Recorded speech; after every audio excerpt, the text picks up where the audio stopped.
Nsem-Pii TV nie. Richard Japa and CC dear NDC Gurus no Ashasi Tunufo say Kabeya Yamia Duma and court tenasi a 1 p.m. Hena one copium court ho. It's tactics are omuye senko mo person use the mano a manitini a general na odi na hoje ni bi so gi ato forcing na nko implicate the learned attorney general Yura Godfrey Yabwadam na nyi. Now these are the exact words of NDC panelista and then no kasa will say Japa ama case and say a backfire. The case has backfired on Japa. One, what could detour the text messages are only attorney general exchange and air 14. Attorney General the 68 in a buyer, or saying I been so saka home. Once I could detour air court, say, oh no. Attorney General number, and yet Attorney General Gassana contact here. One of our phone and the friend no Emma all these meetings by. So it was not the Attorney General who requested meeting you at odd hours. Number 3, Japan. Was I is an evil man. It's an one sabotage ambulance deal. Meanwhile, Setepe will be the dance here, saying not to force any issue irrevocable letters of credit name or not, implicating the honorable Setepe. Inti NDC lawyer is on the Kabeya party and net Kahina Japan court. It sounds so no Japan no sounds because he doesn't trust the justice if he has a wasaribuki. Say will be the case na managusia you know judgment taba. It sounds on judgment ba if you say and obeko. No na NDC lawyer ye kasa and one of the panelists busa say inti deal no ha ambulance deal no inti na ye papa NDC for na nim say ye di papa. Eye den na 3 cabinet ministers in one. Ubia train ho if in sense bi. Number 1, the late honorable Sharia Ite. Wan fa no ho anyi. Number 2, Alex Segbefia. An fa no ho anyi ambulance case na. An no kwa de ato force nko pa ni Johnson ko me any witness. Wan secret was one person no be for the case. It sounds no edi kan say ambulances they were only fit to be used as commercial vehicles. Trotro. Say tekpeye ya ni ho aba asemi. Initially he was the one who said the ambulances won't help. Due na Ghana meboka au twa mu a ye nya nto aso ankoto ambulance ende NDC for God hand ono me be kan say afi less of credit no on the issue ye enya to force the issue ye a ye ntro ye den e na sankofo we nyina obi a twe ne ho application eno na no say ene dia be ye pa dia they should hide behind appeals court application dia koto and have Supreme Court application dia koto anya sadia sisiki asem no ebua bomo we ye mwankasa wonu se mo di tudwa na e be sereti for say mo yenko tie confessions ya NDC for they say the mwankasa dia to mo amoka or not. Now as far as this is concerned, it is not so much dealing with the real or the core matter before the courts. The core matter which is causing financial loss to the state. Okay, all these things that have happened, they postdate the real facts that led to the charge. Right. That's why I want us to isolate the facts very well, so that we see that these new facts, which are now taking center stage, are not necessarily helping the court in determining whether financial loss was occasioned. Because in doing that, you look at the state of mind of the person who committed the act at the time he committed the act. But all these things postdate the time they committed the act. In fact, some of it even postdate the time they charged them. Now, specific to Jakpa and the conversation, I'm beginning to see that this will backfire big time on Japan. Why do you say that? Because from these exchanges, the facts seem to suggest that he was the initiator of these conversations. 2, it was he who was trying to seek or court the clemency, if I should put it that way, of but in the audio recording, he wasn't the initiator. So we're learning that in the WhatsApp conversation, he actually acknowledged in court that he initiated a conversation. I'm not talking about the audio recording. I'm talking about that chain of conversation. Because after all, it started with someone. Yes. And then series of conversations continued. Maybe it was a missed call that he was returning. Yeah, maybe it was a missed call. Serious? No, we have to. No, we have to. Yeah, all possibilities. All possibilities. Well, you said we should not get ourselves into conjecture. So no conjecture. So I don't want to be like a black one. No, I'll not be like a black one. So you see, somebody initiated that whole chain. Okay. And now, it will also get to what we call credibility. Now, Mr. Jakpa has agreed that he isolated some of the text messages or the WhatsApp messages, probably those that inure to his benefit as far as he said, the relevance of his case. The allegations he was making against the Attorney General was concerned. Because after all, I'm sure that's what he wanted to prove. That the Attorney General has been calling him at odd hours, blah, blah, blah, just to discredit the whole trial. Yeah. Okay? That's what he sought to do. And now, if it turns out that the 16 minutes is actually just a portion, and probably isolated portions pieced together, it goes to his credibility. To go heavily against him. But what kind of witness is this? Right? Now, once the court accepted that, it is equally fair for the court to accept, as far as that issue is concerned, contrary facts from the opposing side. That's the Attorney General's side. Yes. What the court is going to use it for will be for the court. And for me, as a lawyer, I'm saying that because these things about the tape and all that are of no or even little relevance to the main issue. Yeah. Don't be surprised that in her judgment, she may only say something in passing about them because they do not present any probative weight whatsoever to the determination of the real issue. Okay. Right? Good. Now, okay. The bits that the judge would look at if she's going to actually dwell on it would be to now give a decision whether indeed there was a mistrial. She has already declined that. Most probably she's going to give detailed reasons for it. Or she can then say that after listening to the 16 minutes and the full tape and all the text messages, blah, blah, blah, blah, I now think that there was some kind of pressure or some kind of interference with a witness and all that. So to that extent, there is a mistrial or something like that. But as far as I'm concerned, the real case, these things would not affect it. What I have seen is that we are actually using this for political reasons and nothing more. The time has come for us to stop this. Let us see crime as crime.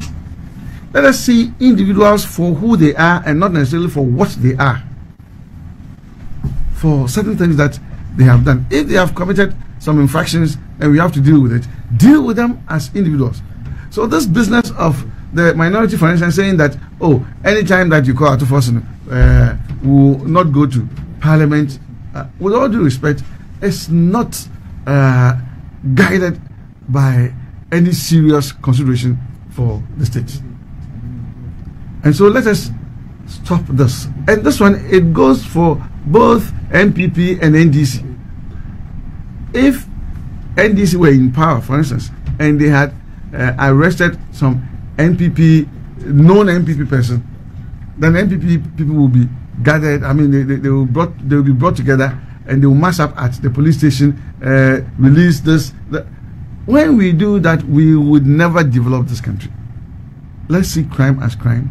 Let's see the individuals who committed the crime as individuals, regardless of whatever positions that they hold, and deal with them as such. Look at what's happening in America. Let me just use that as an example. Donald Trump. Look at what he did on the 6th of January 2021. The insurrection. Yes. You can see that he has command over a whole mass of people. That was 2020. 2020, yes. Yes, 2020. No, 2021. They had the elections in 2020. Okay. 6 January, when 6 January 2021, when they were going to, if I say, swear in the new, that's when that the insurrection happened. Yes. But look at his trial. Does the whole of America or Republicans go and mass up in the court? No. The process has gone on. He has been taken on as Donald Trump. And he has been dealt with by the courts. Decision given. In much the same way, let's look at Hunter Biden, the son of the sitting president. He was seen as Hunter Biden. The court dealt with his issue as him, and decision taken.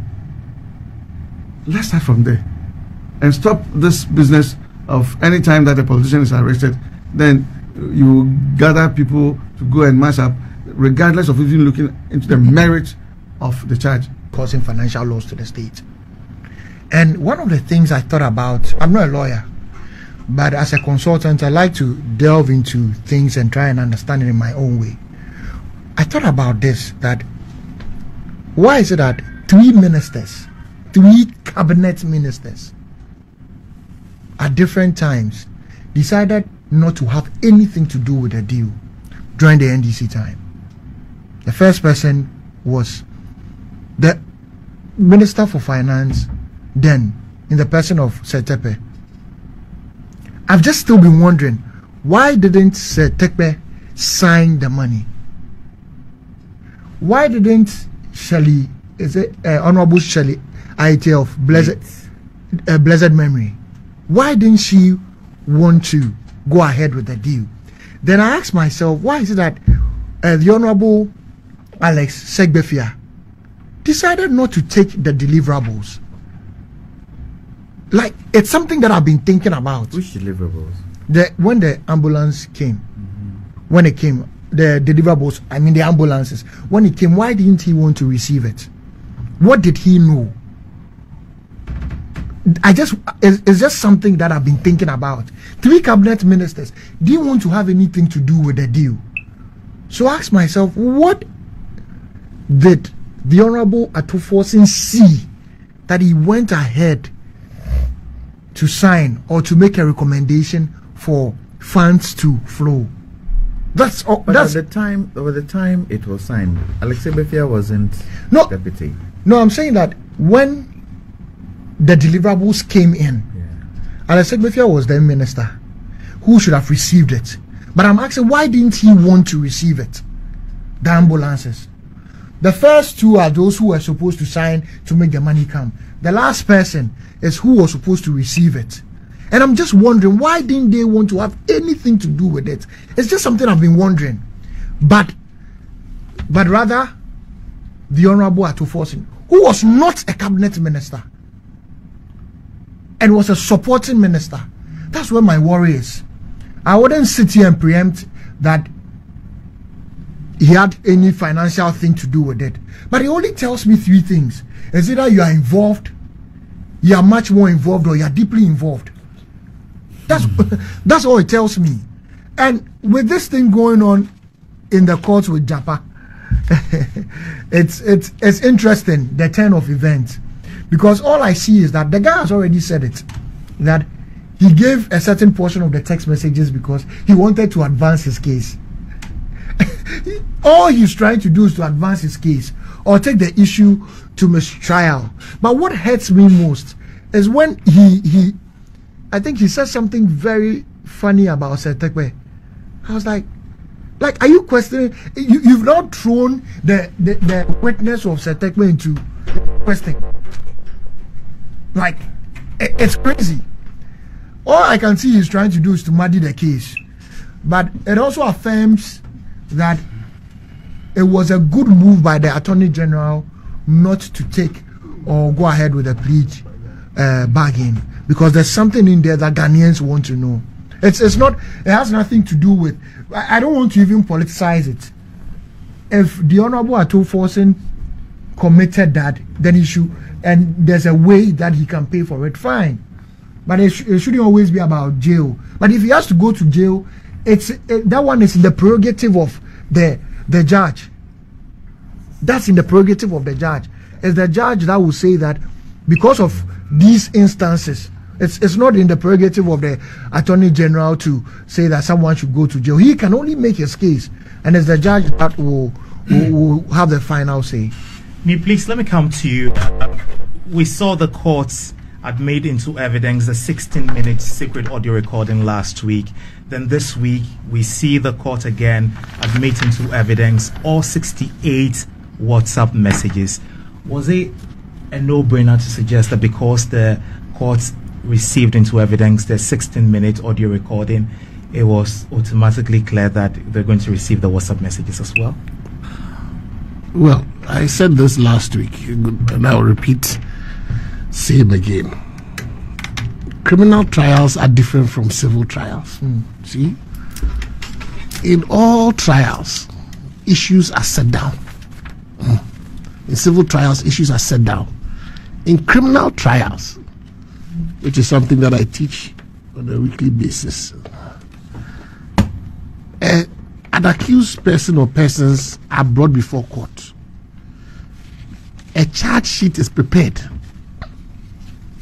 And then we have what we call particulars of the charge, which is to say that on this and this date, within this jurisdiction, you may even add at a particular time. So, for example, if you were accused of robbery and you were seen in somebody's house with a gun at, let's say, 2 a.m., you may even add the time.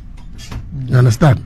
Because you are entitled at law to know the nature and specifics of the charges that are being laid against you, the accused person. So the charge sheet will read, on this and this date, if there's a time in it, you know, you are accused of doing this, that, which breaches a particular law, you understand? And there's a punishment prescribed for that particular act. So that act is prohibited by a certain law, and there's a punishment prescribed for it. That is the standard that our criminal jurisprudence prescribes before something will be deemed to be a crime. So you are in court and you have been charged with specific offenses. So the prosecution, which is the Republic, will now present evidence. So one, they must first pass the test of having a good a charge sheet that is acceptable to the court, enough particulars in there for you to respond to those charges, which include facts. Now, then the duty on them is they must produce evidence. They will lead the evidence, can be through persons, through documents, whatever. What they have to do is to bring enough evidence before the court for the court to come to a conclusion that you have a responsibility to now open a defense. You are not guilty. Remember that you are presumed innocent. So as we speak, all the 3 accused persons are innocent until they have been pronounced guilty by the court. But the first stage for the prosecution is when they close their case, they must have presented enough evidence whereby the court will say, for you and you and you, I have enough evidence to justify why you must come to the court and explain to the court why you did this or you did that or you did this or you did that. It's not that you are guilty. It's just that maybe the court is satisfied that, let's say, for example, robbery. You were seen at the premises of my house at around 12 midnight carrying maybe a gun. You understand? Now, that is enough for me for the court to say that you must now come and explain why you were around the precincts of my house with a gun at 2 a.m. on this date. It's not to say you are guilty. Maybe you are a watchdog committee member. Do you understand? So then you will come and explain that, yes, I admit I was around your house at 12 midnight on the 6th day of January 2020. You understand? And I was parading and this day, and I had to enter your house when I heard noises. You understand? However, I was there because I'm a member of the Neighborhood Watch Committee, and we have been mandated to carry these arms to protect the neighborhood. That will qualify, or that may, in the eyes of the judge, qualify as a reasonable excuse why you were in my house, you had jammed my wall when you heard noises, and you heard that you... Now share on my YouTube channel. Be the first to know Nsem-Pii.